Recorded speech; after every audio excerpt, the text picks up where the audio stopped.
Hello, welcome to Smash Hit Sports. I'm Cody, that's Nick, and holy shit, what a weekend of college football. Before we get into it, make sure to like the video. It's a huge help to the podcast, and hit that subscribe button so you don't miss anything like me shitting down my pants watching that Notre Dame game. I mean, Nick, I had arguably the worst weekend of football that I've had in my life in a long time. Um, this is the first time that a MAC program has ever knocked off a top 5 opponent in the AP poll. And that happened to Notre Dame at Notre Dame. And then Sunday, the Bengals, as the only team to be more than a touchdown favorite, loses outright at home in their home opener, in which Jamar Chase is not signed to a long-term deal and T. Higgins misses the game because of a hamstring injury. I'm going to end it all. Cody, the Bengals game was really tough to watch. That one sucked the life out of me. Oh, that was hard on my eyes. That was just hard to just be like, I hate watching this. Notre Dame game, as an unbiased affiliate here, had me just emotional. Like, I had goosebumps the whole time. Like, this is college football. Reminded me of App State beating Michigan. It was beautiful. The Northern Illinois coach, who used to be the Ravens running back coach, so I knew, Thomas Hammock, I think. I knew of him. He's crying in the post-game interview. I'm just like, this is making me want to cry. It was just a beautiful thing. And it has nothing to do with Notre Dame. I think for a lot of people, it's like, haha, Notre Dame. Nothing to do with Notre Dame. Just that's the beauty of college football, in my opinion. They lost $1.5 million, and that type of shit's awesome.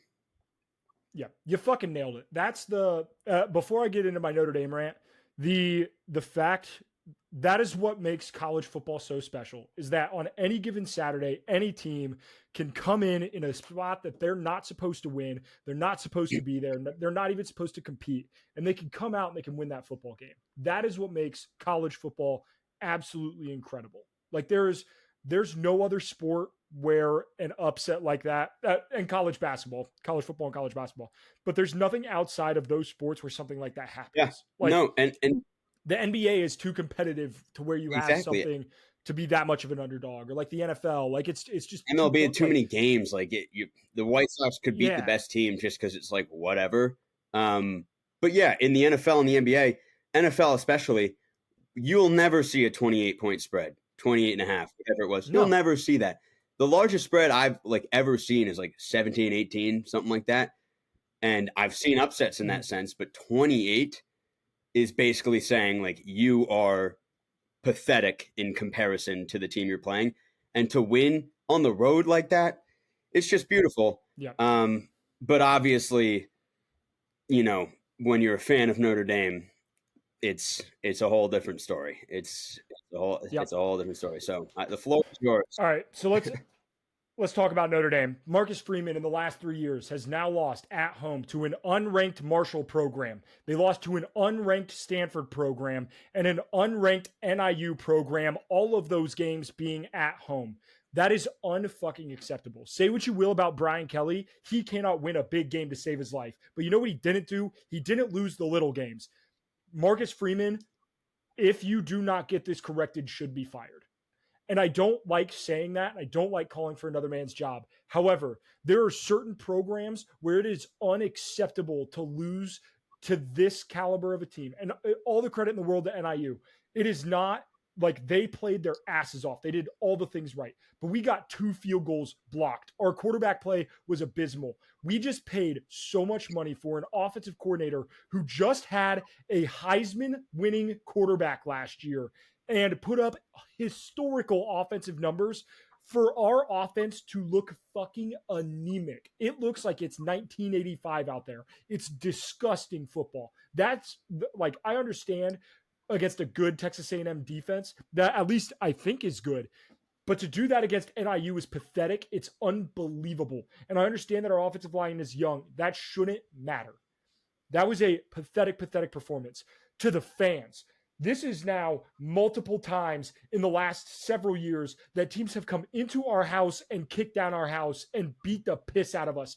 physically. And our fans, it's unbelievable how soft it is. And I understand that Notre Dame does not sell alcohol in the stadium. A mistake, mind you, because Catholics can drink like it's nobody's business because, and I know because I'm one of them, but to lose to a group of 5 team in Cincinnati at home in 2020, and then Stanford at home, and Marshall at home, and NIU at home. Our home environment is pathetic. We do not deserve to have stadium pulse in college football 25. We are not one of the toughest places in the country to play. Fans get up to come to Notre Dame to watch their team play football. It is what it is, and it's pathetic. I hate that. I understand that Notre Dame is some sort of historical, traditional, beautiful program. And when your team has an opportunity to go play football in South Bend, Indiana, that you travel and you make that a trip to do that. And I love that for college football fans. But as a Notre Dame fan, God damn it, it sucks to see other teams celebrate in our stadium. It happens too often, and I'm sick and tired of it. We were soft. It's inexcusable. And I don't understand how year after year after year this continues to happen. Once in a while, I understand. It's a wake-up call. You have a trap game, whatever you want to call it. That shit happens. But for this to happen multiple years in a row now, completely and totally unacceptable. I cannot take Notre Dame seriously as a program right now. I can't do it. As a Notre Dame fan, they were like minus 350 to make the playoffs after a week 1 win against a average Texas A&M team. It's ridiculous. I can't do it anymore. I'm over it. Yeah.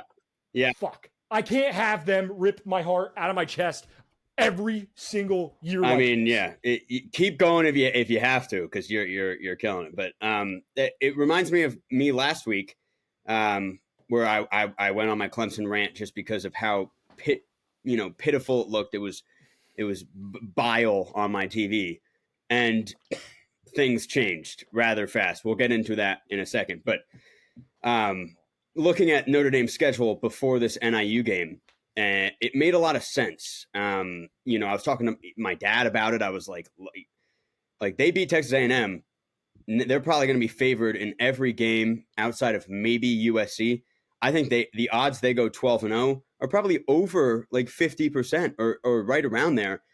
And 4 days after that conversation, Notre Dame drops a home game to NIU. And that's just like the devastating fact of the matter. Because if we were looking at Notre Dame and saying, like the year you lost to Marshall, there's a 14 playoff, obviously, so it's your odds were lower regardless. But that Notre Dame team, new head coach, didn't have the same level of like, this is a 12-0 team, this is a playoff lock around it. And that loss to Marshall was bad, but it was like, whatever, dude, Notre Dame's not that good. This year, we're talking last episode, Notre Dame looks great. They looked great against Texas A&M. Does that mean Texas A&M's bad, or was this just an uncorrelated thing that happened? But that's what makes it, I think, more painful, is that sort of narrative that was floating around all week long of like, hey, look, Notre Dame's probably the only shoo-in in the country outside of Georgia because of how easy their schedule is. And to immediately lose that, brutal. So, yes, I understand that you'd want them to sell alcohol in Notre Dame Stadium. As a Clemson fan, Clemson doesn't sell alcohol either, but we don't lose at home. So it's just different. Yeah, it truly, and like it's not to be the Roddy White of there's too many fucking old white folks in that stands who just do not get up for games. They don't. They want Notre Dame to be a sit-down, pleasant football watching experience. And if you want to do that, go watch a fucking Colts game. This isn't the NFL. This is college football. Stand up, be loud, be proud of your university. It's bullshit. That being said, shout out to NIU, my predicted winner of the MAC conference. Yes, hey, that prediction looks pretty fucking great. Both of our MAC picks look pretty good because Bowling Green was. Yeah, your Bowling Green taking Penn State to the Bowling wire. Green in Penn State was playing great, and to the point where I was like watching the game. I think Bowling Green looked better. Like it was more so they looked good than it was Penn State looking bad, in my opinion. So obviously we have Notre Dame shitting down their leg. We were moments away from late in the third quarter, I think at some point in the fourth quarter, Alabama had a 1-point lead on South Florida. It was in the home. fourth. Yeah. It was in the fourth quarter. Bowling Green was up 7 on Penn State late into the second half. We had Boise State was Houston was within 2 of Oklahoma. Oklahoma. Boise State within a touchdown of Boise Oregon. State We were so close. Yeah. We were so close to having an all-time college football Saturday, a 2007 type of college football Saturday. We didn't get it, but I think this year more than ever, you cannot, like, teams want to get complacent because, hey, there's 12 college football playoff spots. We don't have to win every single week. Hey, guess what, buddy? If you don't show up ready to fucking play football, you're gonna get beat now. Especially with the transfer portal, where if a guy doesn't get playing time, he's going to go to one of these smaller schools and get some playing time. Let me tell you, those cats can play. I mean, Cody, now the competitive balance, like to what you're saying, it's so much. You're already seeing the effects of adding NIL, transfer portal, 12-team playoff, something that in 2018 I again was begging for. Everyone I talked to about college football was like, it won't be truly great in my opinion until we have more competitive balance and just talent disparity, right? And you see it. Yep.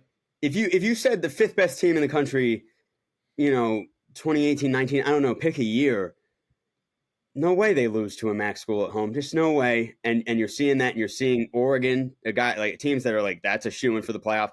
They absolutely could have lost. Like all these ranked teams, it's so much closer to the point that I only think maybe there are 3 or 4 teams that are just like, you don't have anything to worry about. The rest, every game is like I don't know, something could happen. Yep. So I love that for the sport. I really do. Yeah. Let's talk about Clemson. App State is a team that each and every year can fuck up somebody's season. They fucked up Texas A&M's. They almost fucked up North Carolina's. Like they are a program that you have to show up ready to play. Clemson showed up ready to play. And it's not just that they won, it's how they won and how that offense looked. I am so happy for you that you got to watch your team do all of the things that you wanted to see after getting shit pumped by Georgia. You saw. And I feel a lot better about Clemson. Oh my God, Cody. It's not even after getting shit pumped by Georgia. It's all of the things we've wanted to see since Trevor Lawrence got drafted to the NFL. Every single game in the DJU era and the Cade, era before that App State game, it was just a constant like, why is it this bad? What the fuck is going on? It wasn't like, oh, we just aren't good. It was like something is wrong. And we have the talent, we have the ability. Every player on this team has the potential. The coaching hasn't changed. Like, what the hell is going on? You blame the transfer portal, fine by me, right? I defended Dabo for so long until last week where I was like, listen, clearly it's not working. And of course, the week after that, everything works. I haven't felt like that in so long watching a game. If I'm being honest with you, we put up 525 yards in the first half, 56 points. Yeah. Could have been like 80 points in the first half. I genuinely believe so. It was like 1 play, 2 play, touchdown. 1 play, touchdown. And then we get the ball back, touchdown on the first play, 85-yard film off a run. Like, it was unbelievable. Cade Klubnik was reading the defense, moving in the pocket. The big takeaway that I have, I watched like an hour and a half of game film on this too because I couldn't get enough of that game. The offensive line, offensive line with Matt Luke is Clemson's new offensive line coach, who used to be the Ole Miss coach. He's big, former O-lineman, burly guy, and that's just his forte. He knows what he's doing there. Clemson had a terrible O-line last year. Cade Klubnik was just getting pressured at the wazoo. This year, watching the film in that game, they look like a top 5 line in the country, maybe top 3. Even against Georgia. You watched the film. Yeah, it was bad. The O-line looked good. I think before halftime, Clemson actually was running the ball more effectively, wasn't getting pressured that much. Like, Cade just was, I think, bouncing around because he had PTSD of the years before. And obviously, the Georgia defense is just very scary. But against App State, he looks poised back there. He's taken 3-step drop, no hitch, planting his feet, moving around in the pocket, looking everything you want to see. His shoulders are pointed to the receiver he's throwing to. Perfect touch. All the deep ball problems against Georgia, gone. Perfect on the number passes. Bryant Wesco, TJ Moore, 5-star receivers. Didn't really play him against Georgia. Started them against App State, and they immediately made impact because now we can stretch the field. Yep. Opens up Brennan Stoll in the middle. And you called that out. I mean, yeah. No, it's like everything that we were like, we need this, Dabo. Like until that, like it all happened, and it all looked so beautiful to the point where I'm like, not only am I back in, like I'm so back in, it's insane. Because if the O-line can play like that and Cade isn't feeling that pressure of just getting hit as a smaller quarterback, I think that he's going to be like very good. We saw flashes of him being good against UNC in the ACC championship game when he came in. Like we've seen Cade play good football.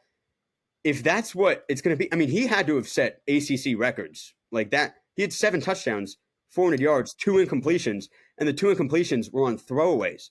And that was all in one half. He basically went 24 for 24. Yeah. It was just incredible.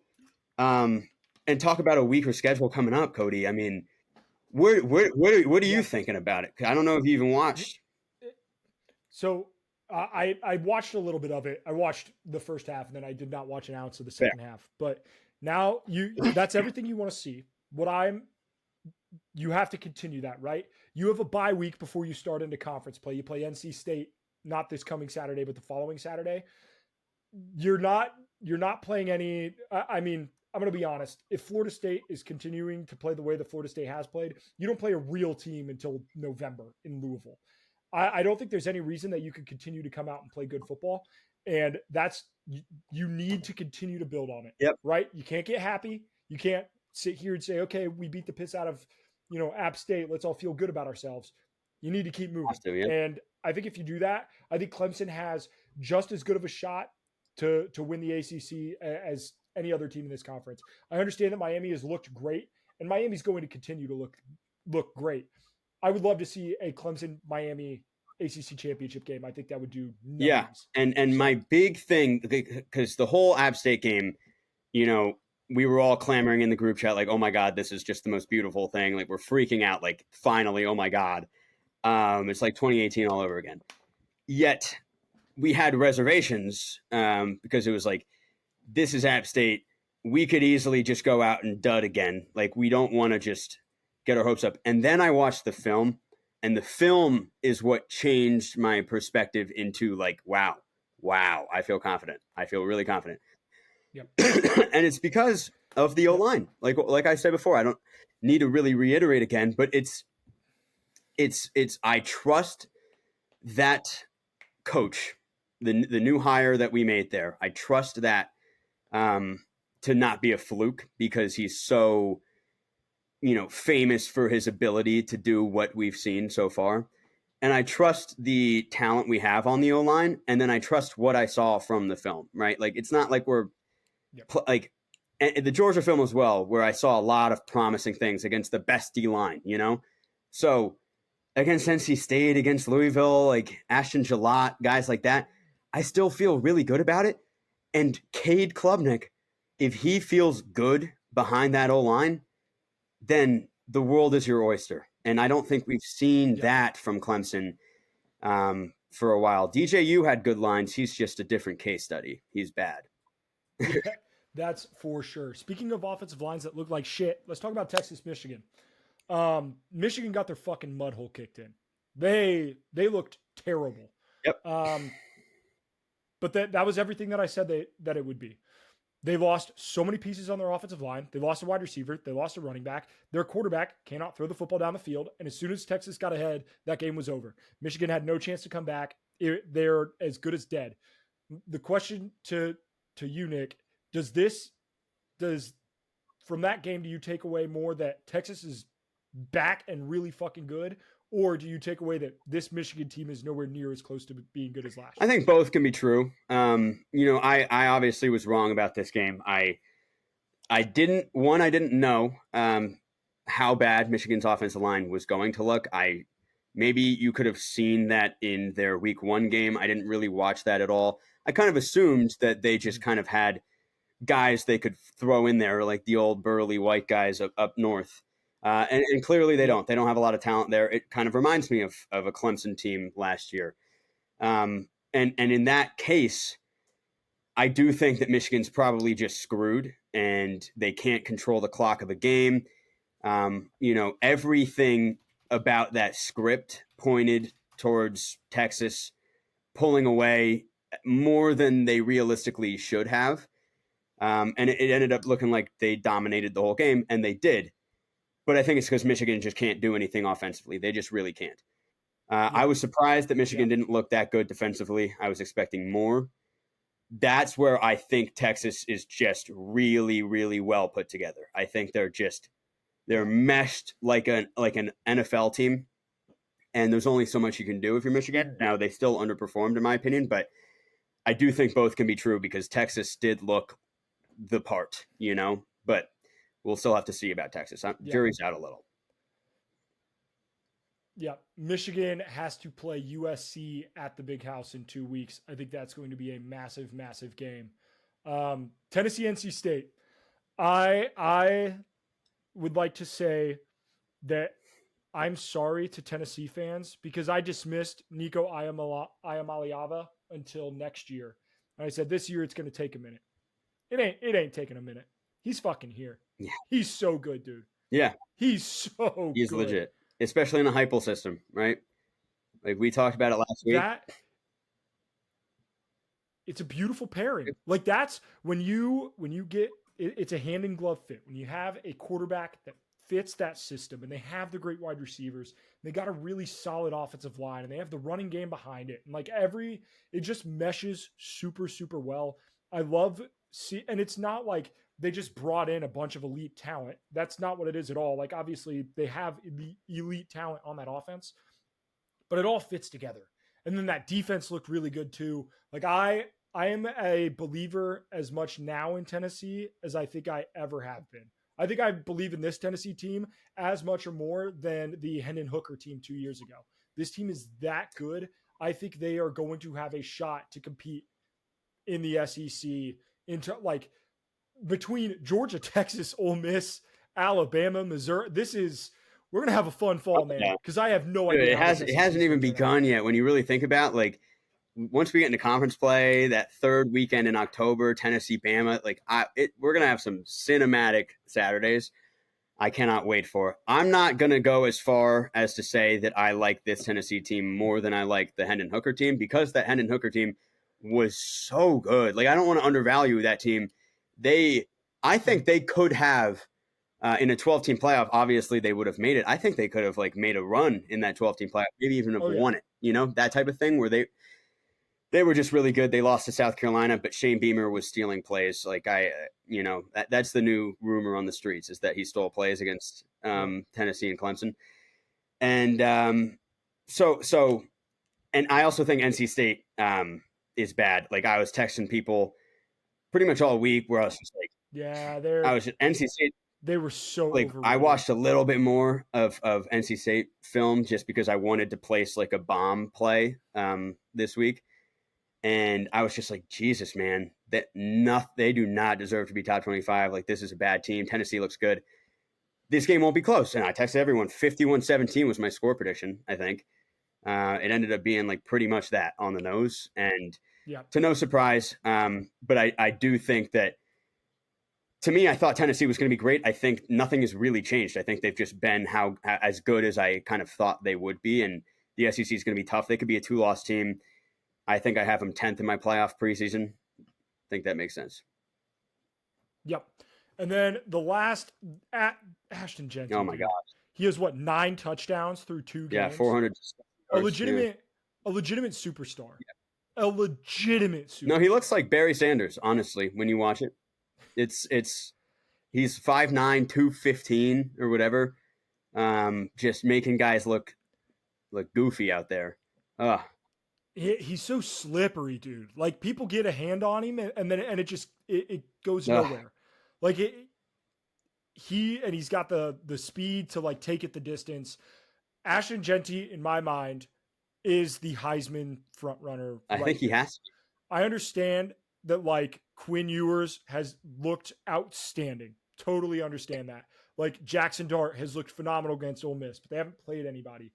Ashton Genty having 9 touchdowns through 2 games is legit insanity. It's insanity. Cody, imagine, and he's going to have more chances to prove he almost beat Oregon by himself and put up 200 yards, 3 touchdowns. Like he's going to be playing against like, Nevada and teams where I think the defensive line talent is not going to be up to snub. And we saw what he did against Georgia Southern. If he just goes out and gets 300 yards, 5 touchdowns a game, we've never seen anything like that. He could finish the year with like literal playing EA College Football 25 on freshman mode stats, And it begs the question of like, let's say Boise State goes like 7-5, which I think they're better than that. But let's say it happens, but Genty puts up 3,000 rushing yards and like 38 touchdowns. You have to give Genty the Heisman. Like it's, I don't know the last time we've seen a Heisman winner that was just like on a mid team, but you'd have to give it to him. Yep. Boise State has 2 weeks off, or a week off. And then on the 21st, they play Portland State. Portland State, the first 2 weeks of the season, has allowed 70 to Washington State and 43 to Weber State. Oh, my. Ashton Genty might put up another 6 touchdowns in that game, but yeah. he'll first half 6 touchdowns. Yeah. He's a freak. Absolute insanity. That Boise State UNLV game is going to be awesome. Yep. Because UNLV has looked really good too. Mm-hmm. All right. Before we get into winners, losers, and dogs of the week, Home Field Apparel makes the best college merch in the game. They're dropping some hats this week, corduroy hats with like the rope tie on them. They look damn good. And you can get all of that for 15% off. Use code NICK15 for 15% off your first purchase at Home Field. I would get me a Notre Dame hat, but I'm ashamed to wear them right now. So maybe I get a different team. We'll see. That being said, winners of the week. Nick, who is your winner of the week? Yeah, I think I have to go Northern Illinois. I just have to do it. That is easily the story of the weekend, and again, don't need to talk about it much more than I've already talked about it. Just beautiful that even happened to me. Just absolutely beautiful. Yep, I'll agree with you there. My winner of the week, I'm going to go with Group of 5 football as a whole. Between the way that Boise State played this weekend, they played very, very good. Tulane played incredible against Kansas State. That was a tight game. Bowling Green played a phenomenal game against Penn State. Like their UNLV looked absolutely phenomenal. There are a lot of Group of 5 teams. USF playing a really good competitive game with Alabama in Tuscaloosa. Like the Group of 5 showed out this weekend. It was a lot of really good football. So my winner of the week is the Group of 5. My loser of the week is the Catholic religion. You cannot have your entire religion have faith in a team and then have that faith just be destroyed. So my loser, Catholics everywhere. It obviously, Notre Dame would probably have been my pick, but like I don't want to double down on that game. I will say my loser of the week is the hope I had for Iowa during the first half of that game against Iowa State and putting up 40 points. They win 40-0 last week. And then defensively, they look historically good in the first half. And Iowa State can't get more than 3 yards. And offensively, they're running the ball well. Their new offensive coordinator is scheming up some plays where we're seeing Cade McNamara throw the ball on a rope, 17 yards down the field on like an in route. I'm like, oh my God, dude, this team's great. And then you see their first and goal at the 1 yard line. They have to kick a field goal. Happens again. They have to kick a field goal. Defense stops playing as well. And then it's just, you lost the game. How? I do not know. I have never seen dominance like that in a half end up in a loss in my life. So that has to be my answer. Fair. Nick, who is your dog of the week? Yeah, it's tough, but I honestly want to go with my guy. I kind of want to shout out my guy, Cade Klubnik. Like, freaking, he could have rolled over like an armadillo. He could have just been like, "Hey, everyone hates me. People think I suck." You know, I was like a 5-star at a Westlake, the school Drew Brees, Nick Foles, these guys went to. I'm just diminishing the name, and I'm a bozo. But no, he comes out. He's like, I have a chip on my shoulder. I have that dog in me. I'm gonna go show that I got this shit. You know, I'm gonna lead this team. And he put up the best half of football I've ever seen from a quarterback in my life. So he's my answer. That is well deserved. My dog of the week is Nick Marsh, true freshman wide receiver from Michigan State. In a tight game where you needed big players to make big plays, he went 8 for 194 and a touchdown as a true freshman wide receiver for Michigan State. He dominated that football game. They do not win it without him. He had a long bomb where he got tackled at like the 10, and then he had another 77-yard touchdown. The dude was unstoppable this weekend. So shout out. I feel a lot better about my Michigan State take. I was real worried after week 1 when they did not look great against FAU, but they bounced back. They are at the top of the Big Ten right now, 1-0. No other Big Ten team has a conference win. So shout out Nick Marsh and Michigan State. The dude looked incredible. Before we get to the next segment, sound the alarm and listener hot takes reaction. The betting guide. Look, I'm going to be honest. I was on a fucking tear this weekend. I lost one bet, and it was Kentucky, which it was my favorite bet, but it is what it is. I won all of my other bets. I went 7-1 this weekend, and all of the information that I used to make my bets comes from the betting guide. I truly think it is the best resource to help you win your bets, and it's $20. I think it's worth every damn penny of it. You can get it at the link in the description of this video or at the link in my bio on my social medias. That being said, Nick, we are going to sound the alarm on some teams that, you know, maybe they did not look great in this past weekend. So let's go with Oklahoma State first. They went into overtime against Arkansas, real tight. One of the favorites in the Big 12, but they did not look like it this weekend. What are your thoughts on Oklahoma State? One, I think Arkansas is a lot better than either of us really gave them credit for. That's fair. You know, I think you saw that week 1. I was like, whoa. Wasn't expecting like 80 points from them. And then against Oklahoma State, defensively, they looked really good. Sam Pittman, kind of coaching malpractice. They just pretty much handed the game over as many times as they could to Oklahoma State. So Oklahoma State's lucky to have avoided a loss there. And in that case, you have to be worried because that should have been a loss in every, single way you could put it. But you do not have a 1 in the loss column, and that Arkansas team isn't that bad. It's a wake-up call. I wouldn't be that worried because there's a lot of other Big 12 teams that looked weird as well. So I don't think it makes you less of a favorite, in my opinion. So to me, no, not really that worried.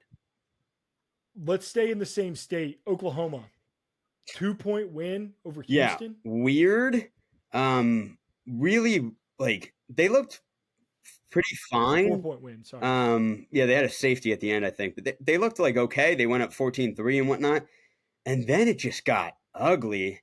But defensively, I would feel pretty good about it. And that's something that we were talking about in the offseason, about Oklahoma. This is maybe the first time you could ever really say that Oklahoma has a defense that you are scared of. They have talent. They have a defensive-minded head coach. And I think that's really promising. The offense, you got to work out the kinks, but I still believe in Jackson Arnold. So more worried than Oklahoma State, but still not that worried. I like this Oklahoma team still. Arizona 22, Northern Arizona 10. I'm worried. I'm worried about Arizona. I had them winning the Big 12. again, Big 12, chaotic conference. Anything can happen. That could come to fruition still. But no, this is the team I'm the most worried about out of the three you've named so far, because they were like down, like I think they were down at half, maybe even to Northern Arizona. They they barely win. The offense, I was expecting the offense to be able to just put up points, and the defense was going to look bad. It was kind of just the opposite today. They have a lot of kinks to work out, and the fact that they aren't really being worked out with their new head coach just makes me worried that we're just going to see the same old Arizona. They're going to go 7-5. So I'm worried about Arizona for sure. That's fair. And then I just want you to talk about this game. Not really a huge sound the alarm, but Nebraska, Colorado. Nebraska 28, Colorado 10. It was 28-0 at half. Like, how do you feel like Nebraska's now in the top 25? They're ranked 23rd. Are we still high on Nebraska? Like, is this a team that can compete in the Big Ten? And then where do you feel about Colorado? Yeah, I mean, what we thought they were. I think Dylan Raiola is really channeling his Patrick Mahomes, and defensively, it's so ridiculous. It's like insane how similar they are. It's crazy. It's not wrong. No, it's like it's crazy. And they just look the same. It's crazy. But defensively, Nebraska is a lot better than any of those Texas Tech teams by far. Home field advantage at Memorial Stadium is by far more advantageous as well. So I think this Nebraska team has a lot of things going in their favor. I just made a video about Nebraska and how, tragic some of the circumstances have been for that football team in the past, just unluckiness wise. So I think they are genuinely due, and they have kind of the world behind them, and they looked really good against Colorado.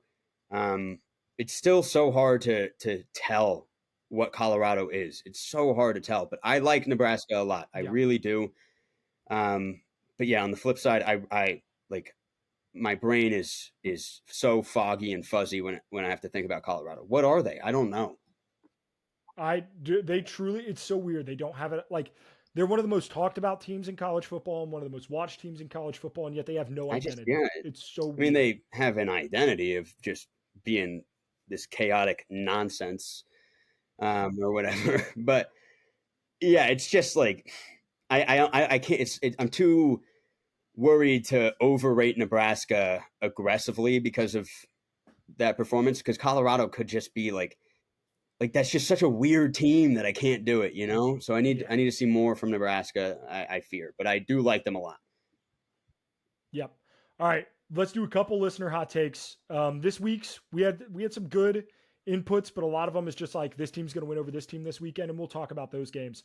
So I want to, a couple true hot takes this year. Washington should be ranked. There's an epidemic of people being like, well, this is what happened last year. Do you take last year into consideration at all when you rank teams? Because I don't. No. Nope.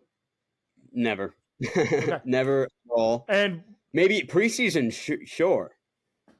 Yeah, but like, no, right? Wait, I'm confused on the logic at all. Them saying Washington should be ranked because of last year, just because they're 2-0. That's crazy. Yeah. Yeah. Okay. Hot take. Okay. Hot take. That actually, I would like to speak to that man and explain to him how it works, but I digress. Anyway. Okay. We talked on Nebraska. Nebraska's the third best team in the Big Ten. That person probably is overreacting to Penn State. So I will say no, that's not true. Penn State's better. Penn State's very good still. Bowling Green's a national championship contender. Let's all be real here. They are amazing. And then USC, obviously, but I think I'd put Nebraska at 4, maybe. Michigan looks pretty bad. This one, damn hot, but I kind of like it. Syracuse makes the college football playoff. I love that. Now, I don't know if I believe in that happening. Kind of almost sold the game against Georgia Tech at home. Georgia Tech is ranked, but like, it's the ACC. I don't think Georgia Tech really deserves to be ranked. I don't think they're a top 25 team. Yeah. And could have lost to them at home. Like, that's not a college football playoff thing to do. Now, the ACC, you could argue it's up for grabs. You could argue that. And I really am high on the Syracuse team. And Kyle McCord looks great, Cody. I mean, Heisman, perhaps, for McCord. Yeah. He played like he was pissed off. And you know what? I love that. He's great. Like, good. He should. It's awesome. And again, it's way too early to victory lap. I will not be doing that. But just to remind anyone that's listening, Syracuse was my team that I'm taking. Like, nobody's really talking about them. I'm saying that's my team. They're going to be really good, a lot better. We're going to be talking about them at the end of the year. Said that about TCU. I was right, very right. I said that about Maryland. I was wrong, pretty wrong. But now Syracuse is my team, and they've showed me enough to where I feel really confident about that. Playoffs is a stretch. I would agree, but I do think they are in line to have a really damn good season. I need to get this take off my chest. Why the fuck is Boston College ranked? They beat Duquesne 56-0, and then they beat an 0-2 Florida State team. What have they done that? And Duquesne also 0-2. So they have beaten an 0-2 FCS team and an 0-2 FBS team. And for some reason, we have them ranked in the top 25. Yeah, the only counterpoint is that when you look at the teams that, like, the other receiving votes teams, none of them are that enticing. I didn't think they were like, oh, someone got robbed, per se. If Northern Illinois wasn't ranked, I'd be like, well, that's weird, but they are. I also just think it's maybe a little ACC propaganda. I think that poll voters are like, well, we have to, this conference isn't dying. We have to make sure that there are sufficient amount of ACC teams ranked. It can't just be like 2. And so we'll probably just see that throughout the season. Boston College loses this week. Syracuse wins. Syracuse will jump in.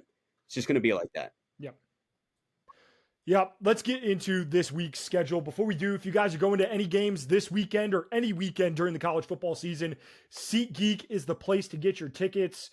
They do a great job. They show you the tickets before, like including all the fees and everything, so you don't have to worry about how you're going to get dicked over by the price at the end of it. Use promo code SMASHHITSSPORTS, all one word, for $20 off your first purchase at SeatGeek. Save a little money, go to the games, enjoy college football in person.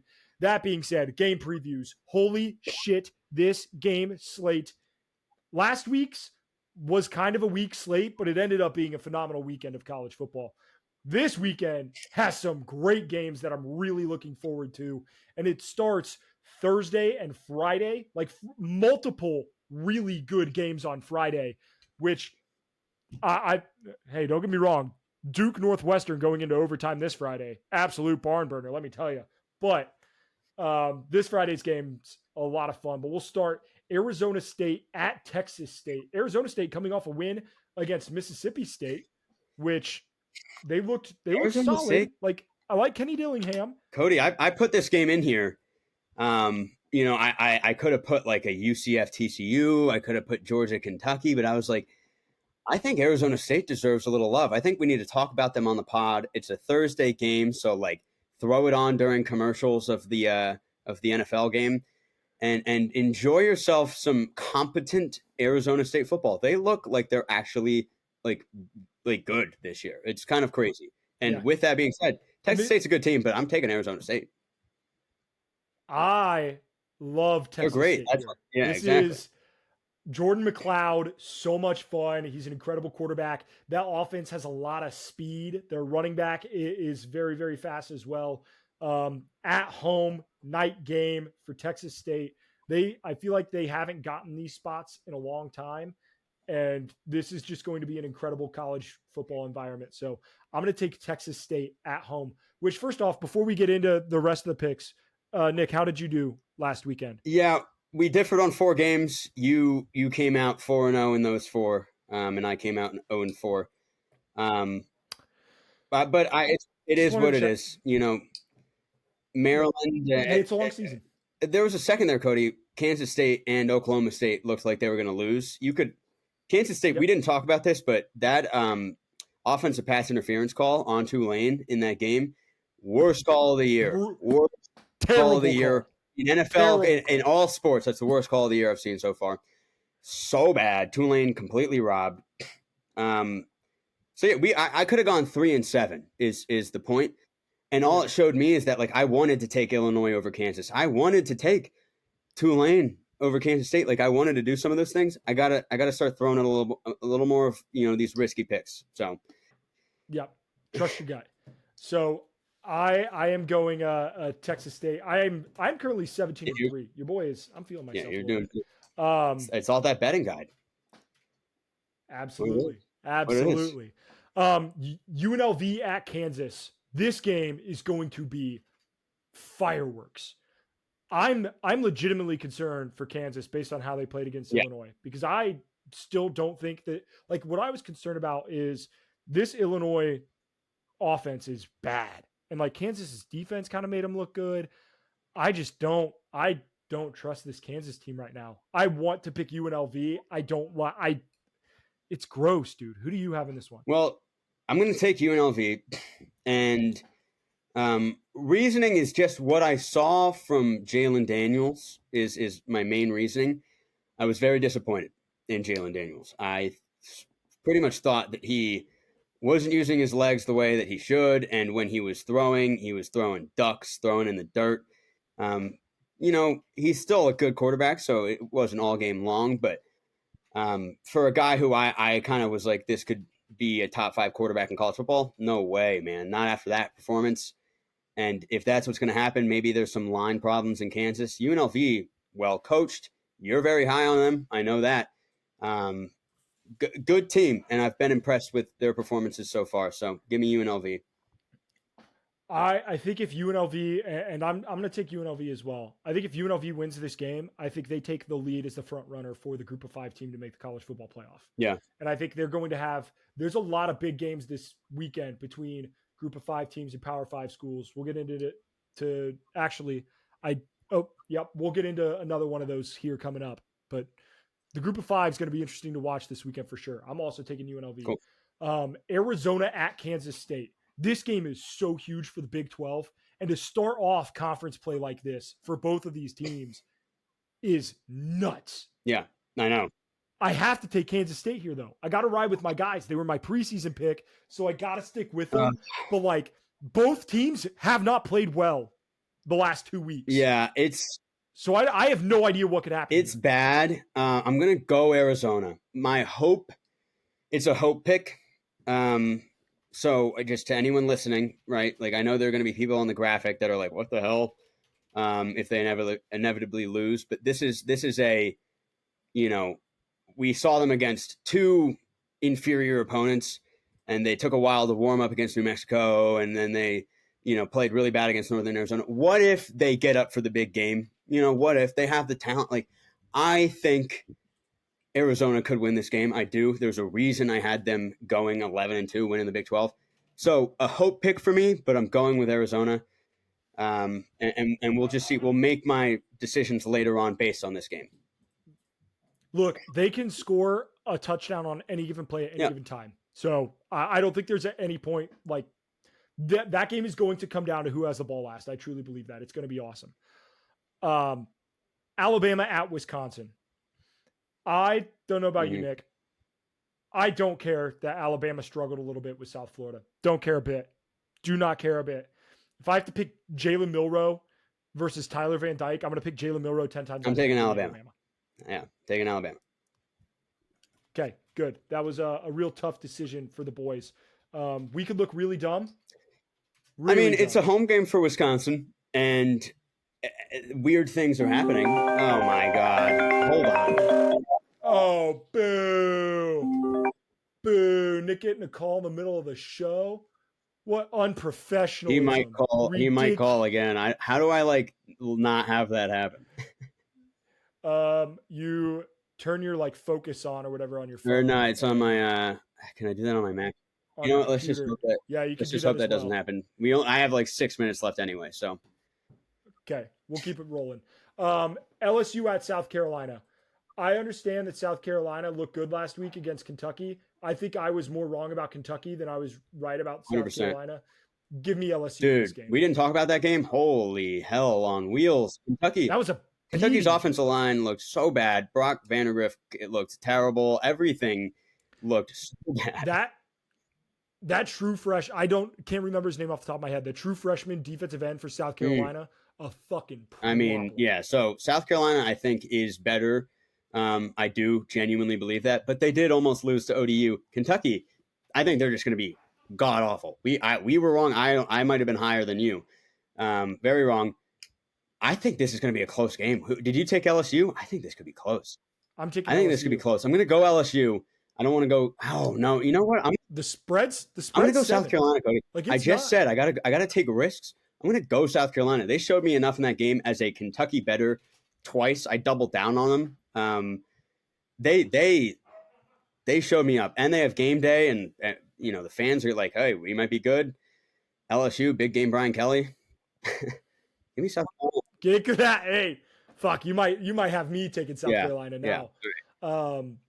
A lot of these games, South Carolina, LSU, Arizona, Kansas State, UNLV, Kansas, all 7-point spreads. So all those within a touchdown should be a great weekend for it. Speaking another spread that's within a touchdown. This is 6.5. Memphis at Florida State. This was the other game that I was talking about that's huge for the G5. Memphis could be another team between them, Tulane, and USF in that American Conference. Any three of those teams could represent this conference in the college football playoff. But if Memphis beats Florida State, they will have an unreal head start. And Florida State starting out 0-3, brutal. I think it's going to happen. Brutal. I think it's going to happen. I'm taking Memphis. Would you? There's going to be calls to fire. Yeah. There's going to be calls. Yeah. To I think from what you've seen from Florida State, how can you say Mike Norvell is like safe in his job at all? I mean, he or that Florida State's even like good. Like their defensive line looks terrible. The continuity issue, really, man. And DJU is so bad. I just give me Memphis, man. I think they're going to come in there just like hungry. They're like, we're going to get this win, man. The Florida State's. I have to pick Florida State. I just don't see a world where they can start out 0-3. I think that's what a lot of people are saying. I could look real fucking. I think a lot of people are going to be saying that. I could look real stupid, but I just can't do it. I can't do it. Boston College at Missouri. I'm going to save you the speech on this one. Missouri's going to win by fucking 30, 35, 40. Whatever alternate spreads I could bet on this game, I'm going to bet. Boston College is going to get boat raced. This Missouri team is so much better. It won't be the same thing as Tennessee, NC State. It's that lower ranked ACC team that probably shouldn't be ranked versus the top 6 SEC team. At home, like it's just game over. I don't need to explain anything. Missouri wins this game. Next up. I got 3 minutes here, so we kind of got to go. Okay, Oregon at Oregon State, the Civil War. Yeah, this game's at Oregon State. Not a gimme at all. I'm taking Oregon, but goddamn, I'm taking Oregon too. But again, what we've seen from Oregon, they could drop this. Oregon State hasn't looked good. You know, Washington State's looked better than Oregon State as far as the Pac-2. But yeah, give me Oregon. It's a rivalry, though. It could be close. We could see something crazy. Tulane at Oklahoma. Tulane played well last weekend. Oklahoma did not. This game is at Oklahoma, though. Who are you riding? I'm going Oklahoma. I think it sucks. Part of me wants to go Tulane because it's like a bounce back after a dreadful loss to the hands of a referee. But I think Tulane really has like a great home environment, and they played really well against Kansas State at home. But Oklahoma, that's a different beast, man. Like I don't think Tulane's going into Oklahoma and winning that game. I just can't see it. So give me Oklahoma. I agree that spread is 13.5. I will probably take Tulane to cover. Yeah. Though. Texas A&M at Florida. DJ Lagway looked good. Now, granted, it was against Samford, but DJ Lagway looked good in his start last week. I'm assuming that he's going to get the start again. I know Graham Mertz was out with a concussion. Who do you have in this one? This one's really tough. I wrote this in and was just like, I can't decide because I haven't really seen Texas A&M give me the signs of life that I was hoping for. And Florida obviously is a team in despair right now. But like, I don't know. This just feels like a spot that Florida would win. I'm not going to pick it though. I'm going to go A&M. But it feels similar to the Illinois game last week where I'm stupid, but I'm going A&M. Yep. And I am stupid and I'm riding Okay. Florida. You feel dumb no matter who you back in this game. True. Like you feel stupid for picking either team. Backyard brawl, West Virginia at Pitt, one of the best rivalries in college football. Pitt came back and beat Cincinnati last week. It was crazy. I don't know how they did it. Yeah, they were down like 17 points late in the second half. That being said, I got to. It's West Virginia. This is going to get people on the recency bias because they're going to be like, "Oh wow, like Penn State beat West Virginia handily and then almost lost to Bowling Green. That means West Virginia's terrible. Oh, Pitt had this crazy comeback. They won. They're 2-0. Give me Pitt. No, it's West Virginia. I don't care. Rivalry game. Don't care. West Virginia's a lot better. Yeah, and then Colorado State. Shiloh Sanders broke his forearm. That being said, I still kind of believe in this Colorado team. I know that they did not play well against Nebraska, but like going into Nebraska, all the hype around that game, and I think Nebraska is very, very legit. I'm taking Colorado in this one. Tough. Like I don't think it'll be as crazy as it was. This is tough. Year. I think this is revenge game spot. Colorado State hosts this time. Lost in double overtime last year. I'm going Colorado State. Yep. I'm going Colorado State. I love that. 7.5 point spread should be an electric game. All right. Nick has to get out of here. He has some prior engagements. So we will see you in the next one. Make sure to be a friend. Tell a friend if you love the podcast. And we will see you next time. Peace.